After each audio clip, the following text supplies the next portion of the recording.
The Catholic Church will soon celebrate the feast of the Sacred Heart of Jesus.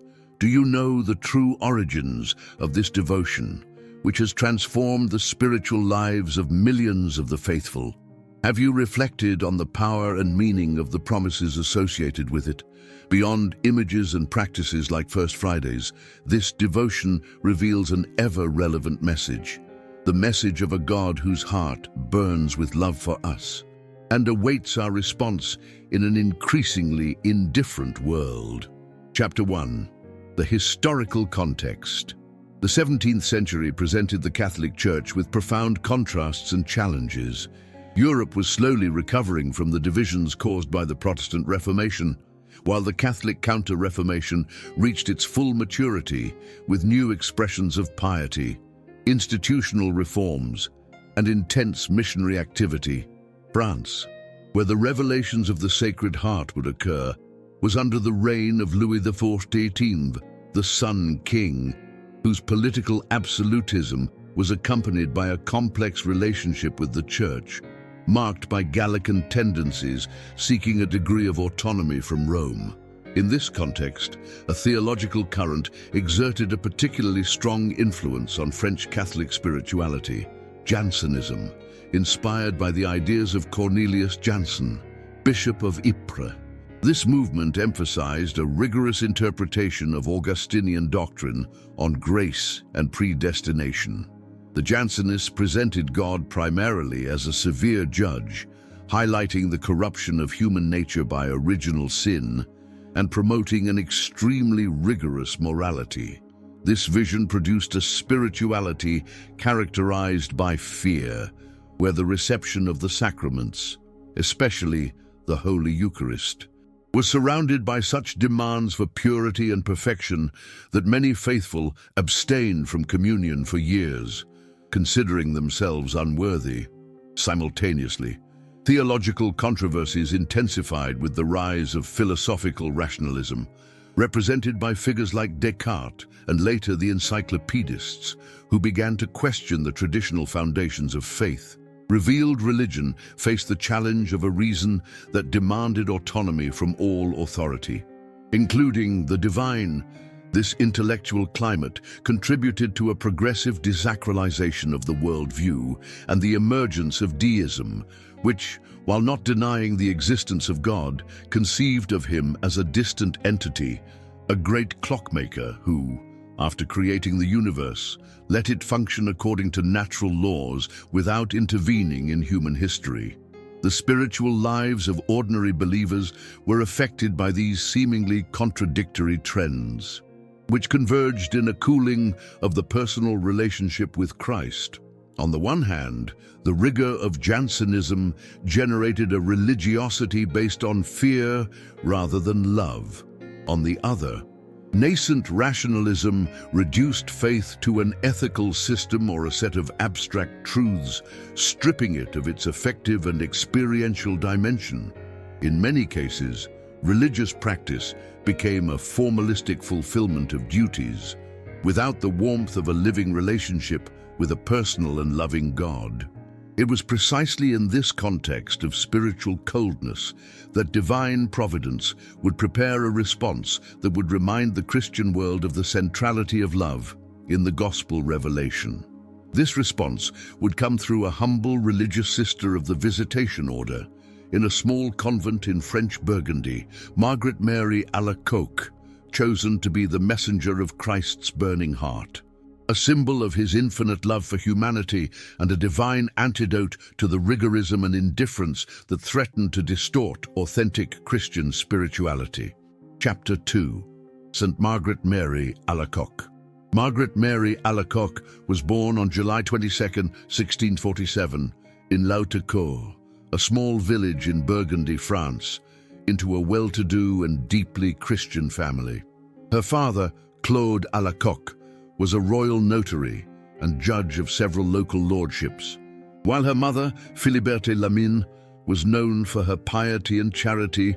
From a very young age, Margaret Mary showed a special inclination toward prayer and an extraordinary sensitivity to divine things, precociously manifesting a desire to consecrate herself to God. The childhood of the future saint was marked by suffering, a providential school that prepared her for her future mission. At the age of 5, she lost her father, leaving the family in a precarious economic situation due to complicated inheritance disputes.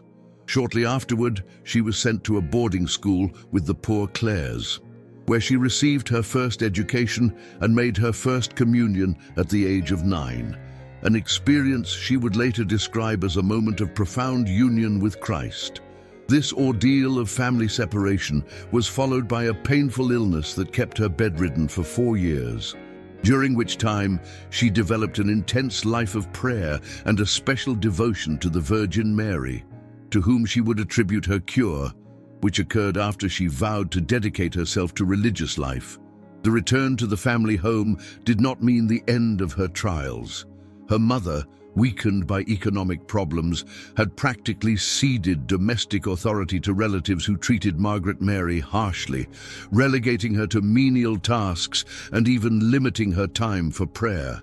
During this period, which lasted several years, the young woman found solace only in brief visits to the Blessed Sacrament in the nearby church and in acts of charity toward the poor of the village, whom she instructed in the catechism and helped in their needs.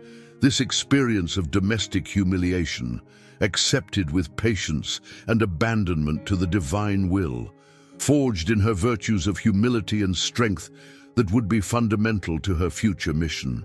At the age of 24, overcoming family opposition that sought to marry her advantageously, Margaret Mary entered the Visitation Monastery of Saint Mary in Paray-le-Monial. This order, founded by Saint Francis de Sales and Saint Jane Francis de Chantal, was characterized by a spirit of simplicity, humility, and fraternal charity, providing a suitable environment for the development of the intense spiritual life of the novice. On November 6, 1672, after a fervent novitiate, she professed her religious vows, officially beginning a consecrated life that would be marked by extraordinary mystical experiences. In the cloister, Sister Margaret Mary distinguished herself by her exact observance of the rule, her spirit of obedience, and her love of mortification. However, her path was not without difficulties. Her intense fervor and the mystical graces she began receiving initially caused misunderstanding among some sisters, who doubted the authenticity of her spiritual experiences. The young religious woman endured these trials with exemplary humility, always submitting to the judgment of her superiors and spiritual directors, an attitude that would decisively contribute to the later authentication of the revelations she was destined to receive.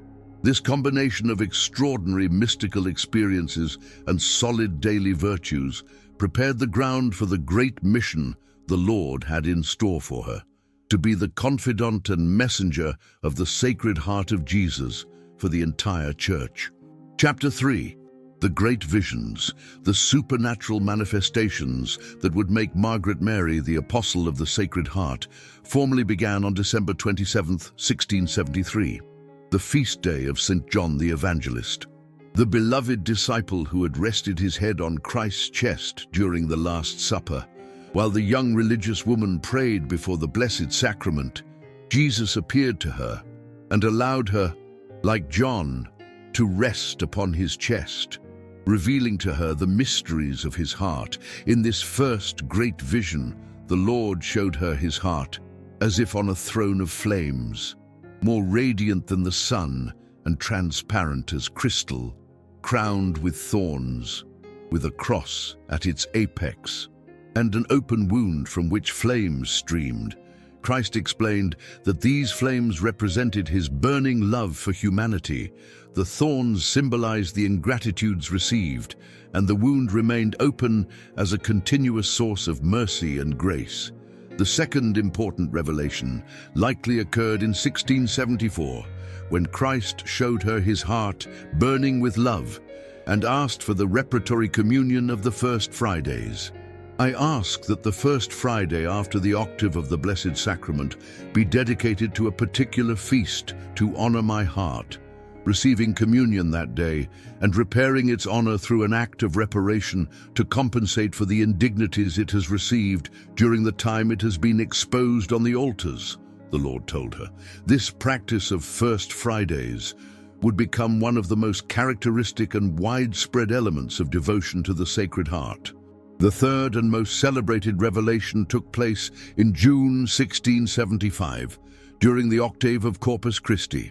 On this occasion, Jesus appeared to Margaret Mary, showing her his heart and saying, "Behold the heart which has so loved men, and which has spared nothing until it is exhausted and consumed to testify to them its love.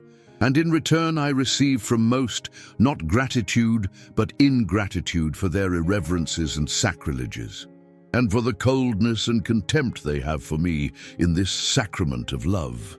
Then, in words that would define the saint's specific mission, he added, "Therefore I ask you that the first Friday after the octave of the Blessed Sacrament be dedicated to a particular feast to honor my heart, receiving communion that day and making an act of reparation for all the injuries it has received during the time it has been exposed on the altars."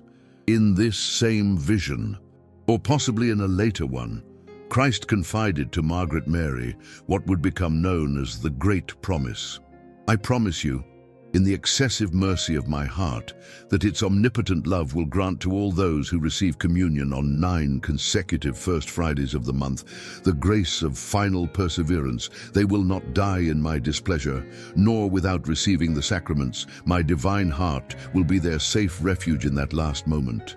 This promise, whose exact wording has been the subject of careful theological study, underlines the special efficacy of this devotion in ensuring a good death, a fundamental concern for the Christian mentality of the time. In addition to these 3 great revelations, Margaret Mary received numerous divine communications for over 2 decades, until her death in 1690. In these manifestations, Jesus revealed various aspects of the devotion to his Sacred Heart, confided messages to certain people, especially to her religious superiors and spiritual directors, and announced sufferings and graces she would experience on her own spiritual path. The saint recorded many of these revelations in her writings, particularly in her autobiography and her extensive correspondence, which constitute the primary source for knowing the authentic content of the devotion to the Sacred Heart as revealed by Christ himself. Chapter 4. The Convent of Paray-le-Monial. The Monastery of the Visitation of St. Mary in Paray-le-Monial, where Margaret Mary lived as a religious woman and received the revelations of the Sacred Heart, was a modest convent founded in 1626, just 13 years after the establishment of the order by St. Francis de Sales and St. Jane Francis de Chantal, located in the Burgundy region in central eastern France. This small monastery would become, thanks to the revelations received by the humble Visitandine, one of the most important spiritual centers of Christendom and a pilgrimage site for devotees of the Sacred Heart from all over the world. Life in the convent faithfully followed the Salesian spirit of the Visitation, an order conceived for women who, due to age or delicate health, could not endure the austerities of other, more rigorous congregations. The emphasis was not on extraordinary penances, but on the practice of daily virtues, humility, simplicity, fraternal charity, and trusting abandonment in divine providence. The day passed between community prayer, manual work, spiritual reading, and various services to the community in an atmosphere of recollection that favored the interior life without extreme demands of physical mortification. The building of the monastery itself was simple and functional, following the architectural style characteristic of the Visitation convents, a quadrangular cloister surrounded by the various conventual dependencies, with the chapel as the spiritual center of community life. It was precisely in this chapel that many of Christ's apparitions to Margaret Mary occurred, especially during adoration of the Blessed Sacrament. The exact location of the main revelations, later marked with a special altar, would become a focus of special veneration for pilgrims. The community that inhabited the convent during Margaret Mary's stay was composed of about 30 religious women of various ages and social backgrounds, united by the common vocation to contemplative life, according to the Salesian charism. Mother Saumaise, the superior during the most intense period of the revelations, was a prudent woman, initially cautious about the young nuns' mystical experiences. She gradually recognized their authenticity, eventually becoming a fundamental support for Margaret Mary's mission. Later, Mother Greffier, who succeeded her, continued this process of discernment, subjecting the visionary to various tests, which, overcome with exemplary humility and obedience, confirmed the divine origin of her experiences. Margaret Mary's life in the convent didn't unfold apart from the community or her regular duties because of her mystical experiences. On the contrary, the saint was distinguished by her scrupulous fidelity to the rule and her availability for the humblest tasks. She performed various functions within the monastery: nurse, novice mistress, assistant, all with dedication and competence. Her fellow sisters, initially skeptical of her mystical raptures, gradually recognized the strength of her daily virtues, more convincing to them than the extraordinary phenomena. Thus, the small convent of Paray-le-Monial became not only the setting for supernatural revelations, but also a crucible where Margaret Mary's holiness was forged in the fire of ordinary community life, testifying that authentic Christian mysticism doesn't distance one from concrete responsibilities, but empowers one to live them with greater perfection. Chapter 5. Misunderstandings and Sufferings. Margaret Mary's path as a messenger of the Sacred Heart was marked by misunderstandings and sufferings, testing her fidelity to her mission. These difficulties began within her own religious community, where the extraordinary nature of her mystical experiences initially sparked skepticism and even hostility. Some sisters, clinging to a more traditional and less striking concept of spiritual life, considered her visions products of an exalted imagination or even deceptions of the enemy. Others interpreted her fainting spells and ecstasies during prayer as symptoms of some physical illness or mental imbalance. The young nun suffered deeply from these reactions, not so much from wounded pride, but from the fear that these doubts would hinder the mission the Lord had entrusted to her.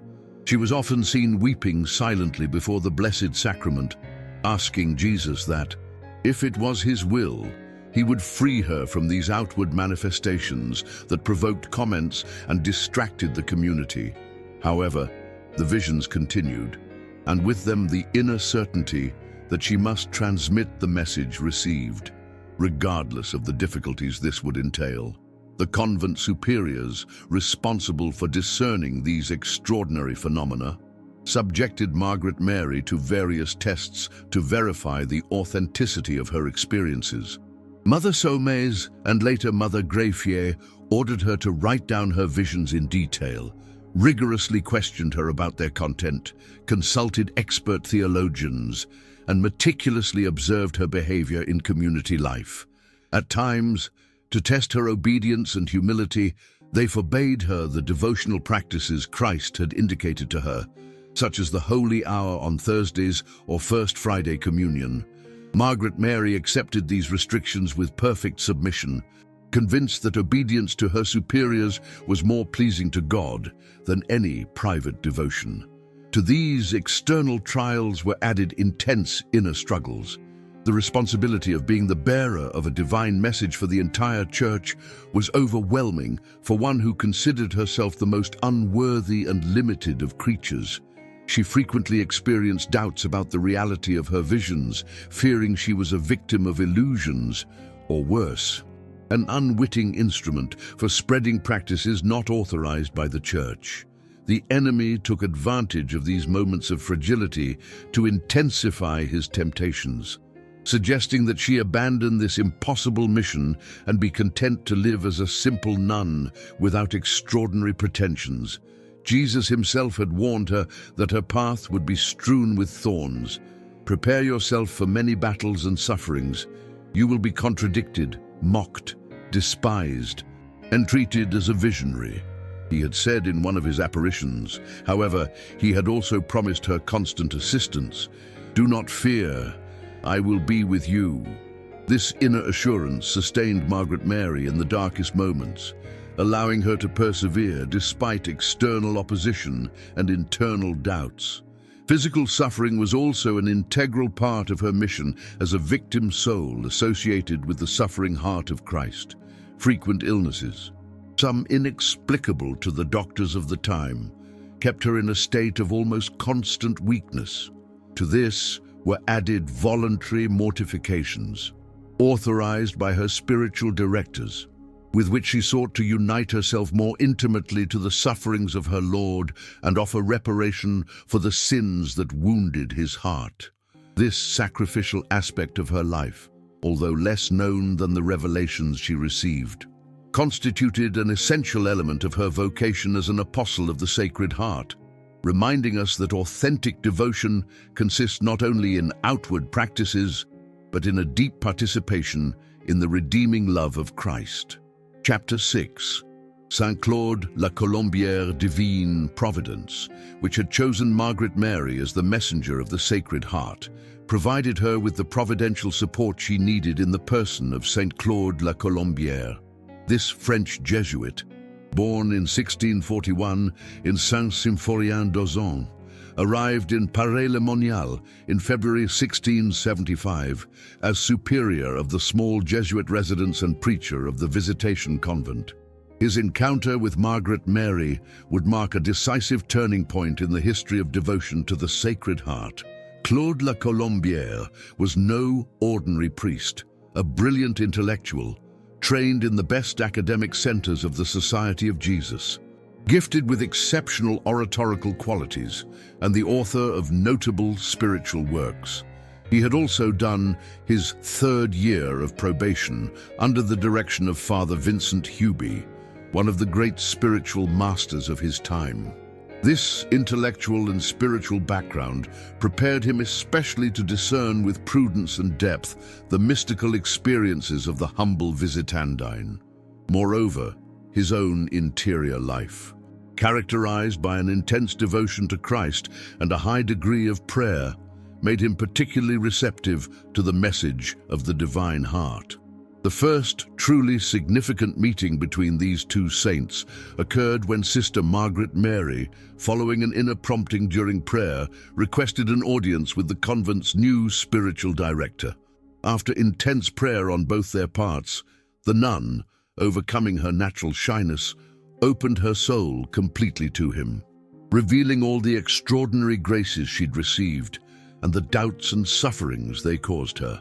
Father de la Colombière listened intently, and after careful discernment, recognized the authenticity of her experiences, assuring her they came from God and encouraging her to remain faithful to this mission, however difficult it might seem.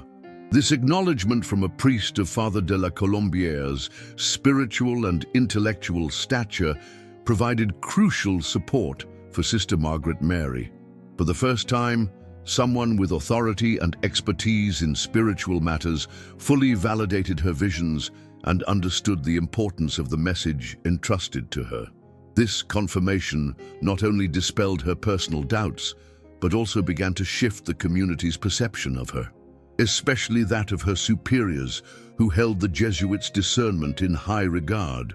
But Father de la Colombière's support wasn't merely theoretical. On June 21, 1675, the feast of St. Aloysius Gonzaga, he himself solemnly consecrated himself to the Sacred Heart, becoming the first official disciple of this devotion as it had been revealed to Sister Margaret Mary. This personal act of surrender marked the beginning of the mission the Society of Jesus would later undertake in spreading devotion to the heart of Christ. Moreover, the Jesuit began subtly introducing elements of this devotion into his sermons and spiritual direction, paving the way for broader acceptance. This close spiritual collaboration between the two saints lasted only 18 months. Because in September 1676, Father de la Colombière was sent to England as a preacher for the Duchess of York, sister-in-law of King Charles II. This separation represented a painful trial for Sister Margaret Mary, who lost her main support and guide. However, their relationship continued through a spiritual correspondence that constitutes a valuable testament both to the devotion to the Sacred Heart and to the holiness of both correspondents. In England, despite the anti-Catholic persecution, Father de la Colombière continued to discreetly promote devotion to the Sacred Heart. Arrested on false accusations of complicity in the alleged popish plot, he was imprisoned under conditions that ultimately shattered his health. After his release and return to France in 1679, he never fully recovered. He spent his final years in Paray-le-Monial, where he died on February 15, 1682, at the age of 41. Sister Margaret Mary, who had foreseen both his sufferings in England and his early death, received the revelation that her spiritual director had attained heavenly glory without passing through purgatory, a divine confirmation of the sanctity of the first apostle of the Sacred Heart. Chapter 7. The Promises of the Sacred Heart. Among the revelations received by St. Margaret Mary, the promises Jesus linked to devotion to his Sacred Heart hold a special place. These promises, drawn from the saint's writings and later systematized by promoters of the devotion, provided a powerful incentive for its spread and offered a concrete framework for the spiritual practices of the faithful. Traditionally, 12 main promises are listed, although some encompass related aspects. The first promise concerns family and social life.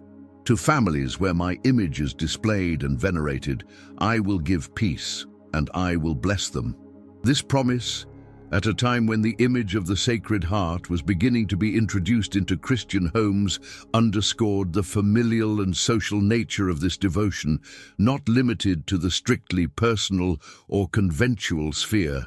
Christ himself thus promoted the veneration of his image as a source of blessings for community life.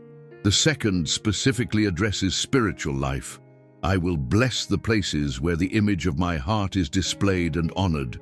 Beyond the family home, this promise extended the special protection of the heart of Jesus to any place where he was worshipped. Churches, chapels, schools, hospitals, workplaces. The presence of his image wasn't seen as mere decoration, but as an effective channel of particular graces. The third promise touches on the apostolic dimension. I will console families in difficulty and help them if they turn to me with trust. This assurance of special assistance in family trials emphasized the compassionate nature of Christ's heart, always ready to help those who suffer, especially when that suffering affects the basic unit of society. The fourth promise offers temporal protection. I will be their refuge during life and above all at the hour of death.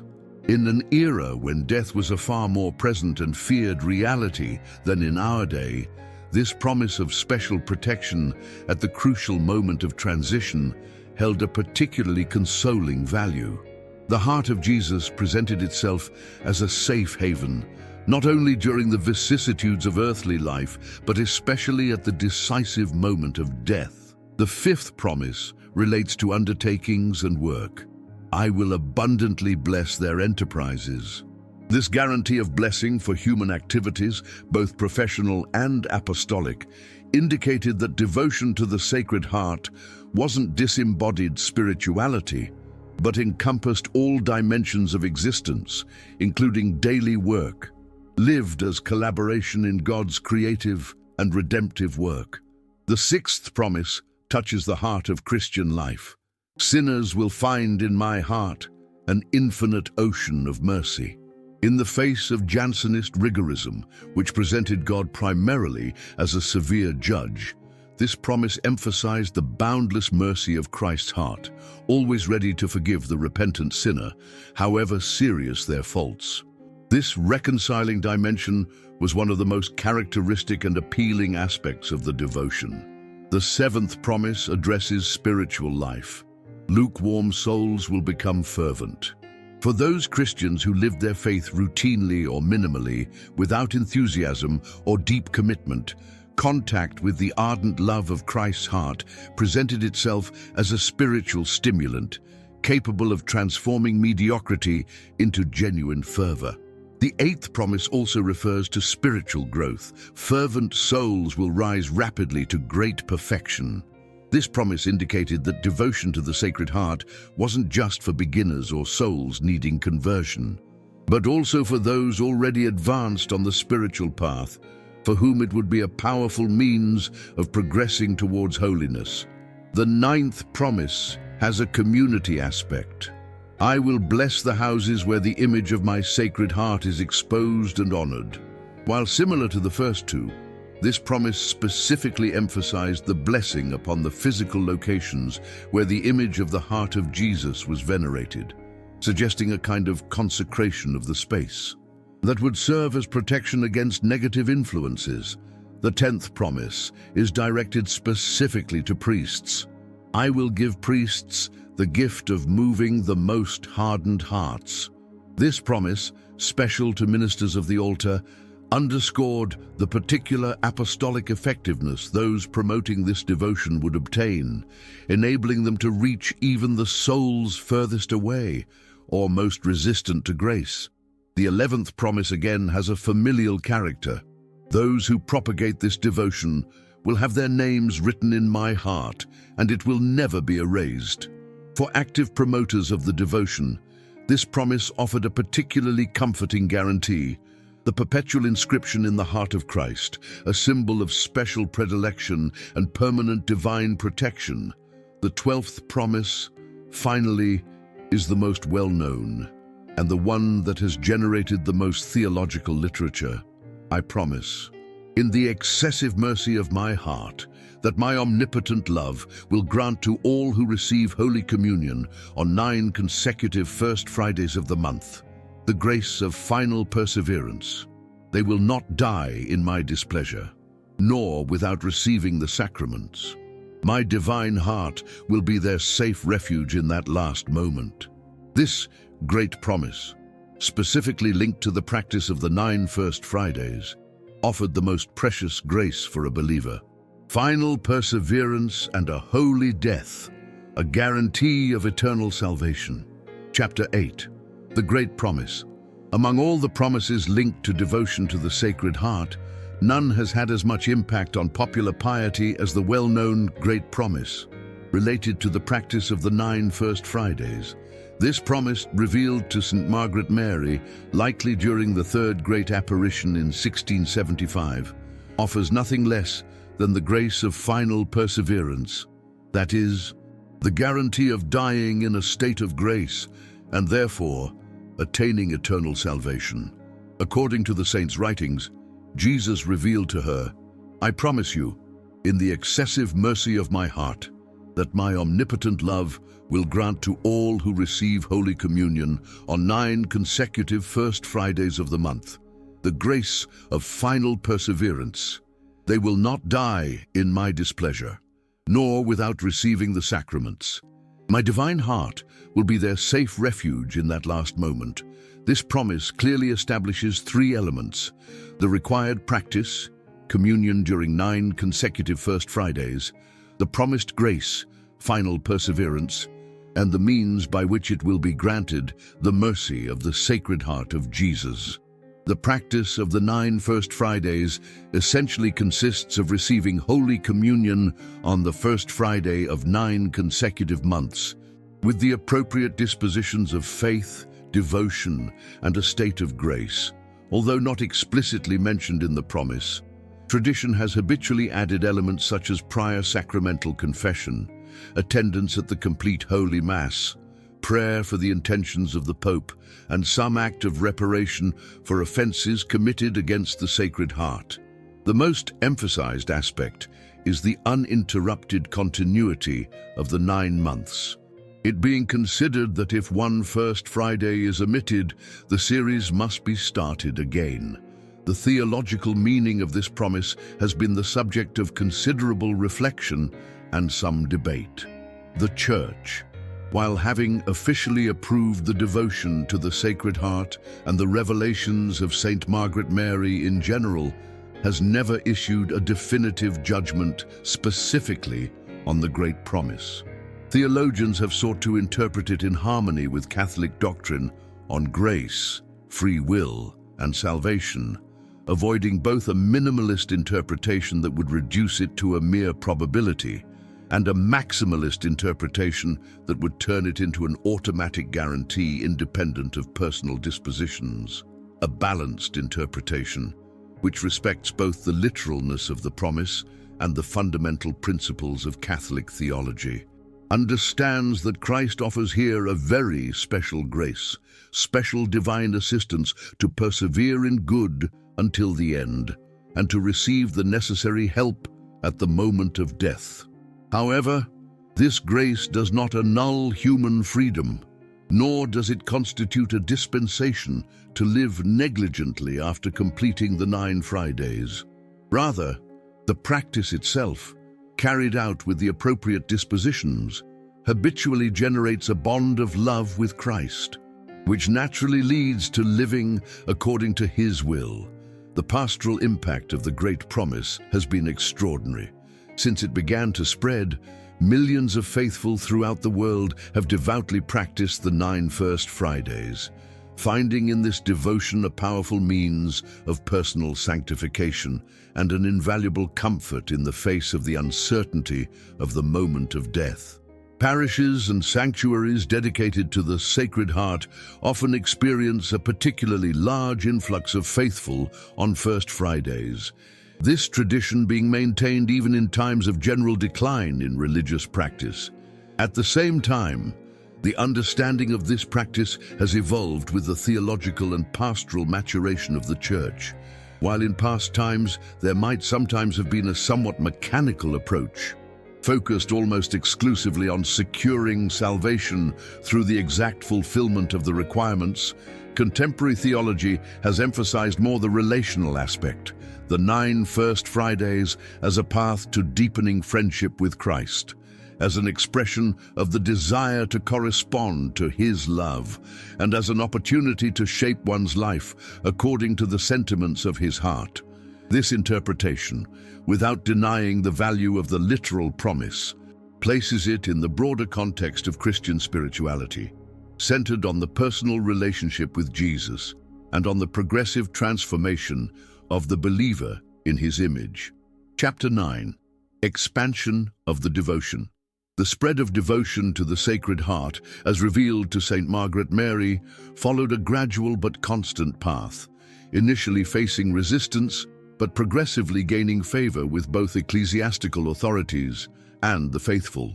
This expansion of devotion to the Sacred Heart of Jesus is one of the most significant phenomena in the history of modern Catholic spirituality. Naturally, the first circle of its spread was the Visitation Order, the nuns of Paray-le-Monial, who witnessed firsthand Sister Margaret Mary's holiness and the spiritual fruits of her devotion, became fervent promoters.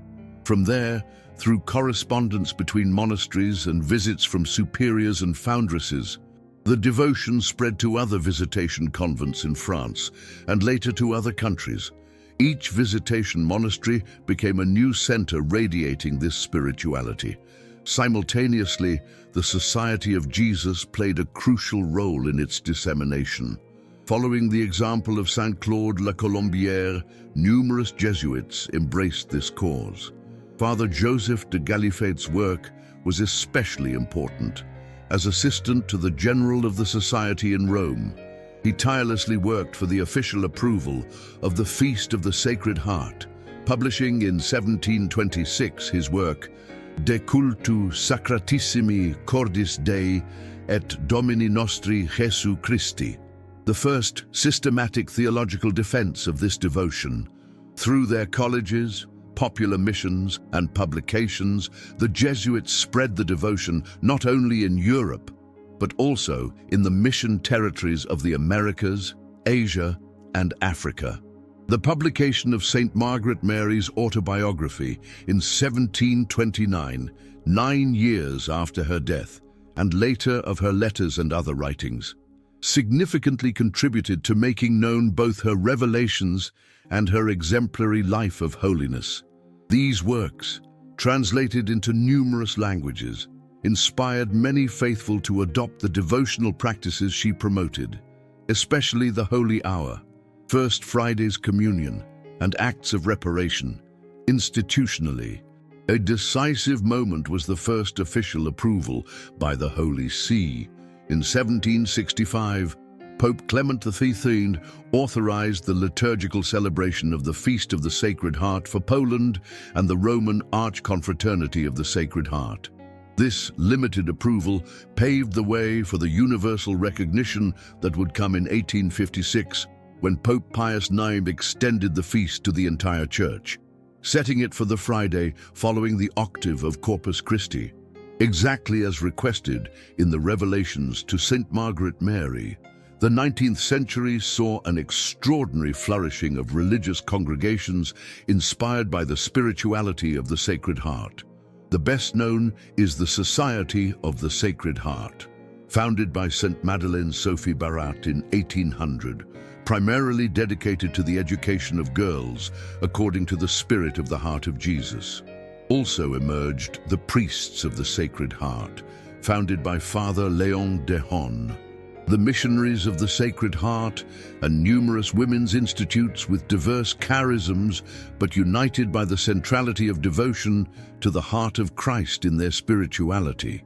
The devotion reached its institutional peak with Pope Leo III's encyclical Annum Sacrum, 1899, in which he solemnly consecrated all of humanity to the Sacred Heart. This act, which the pontiff considered the greatest of his pontificate, was later renewed and expanded by his successors, Pius XII, with the encyclical Miserentissimus Redemptor, 1928, Pius XIII with Horietis Aquas, 1956, considered the most complete magisterial exposition on this devotion, and more recently, by St. John Paul II and Benedict XVI. At the popular level, devotion to the Sacred Heart has been expressed in multiple ways: images enthroned in homes and public places, pilgrimages to Paray-le-Monial and other shrines dedicated to this advocation, specific associations and apostolates, and both communal and personal devotional practices.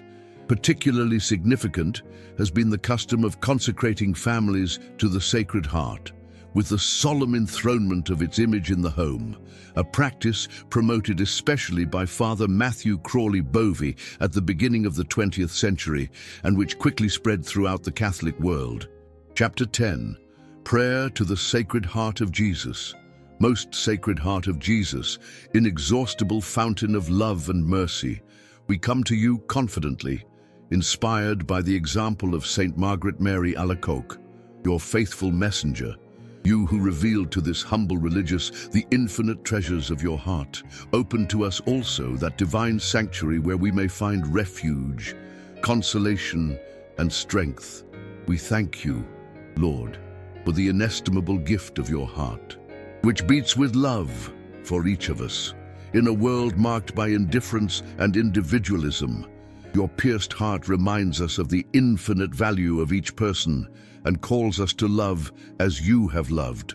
Forgive our ingratitudes, the offenses with which we respond to your love, and accept our small acts of reparation united to your redeeming sacrifice.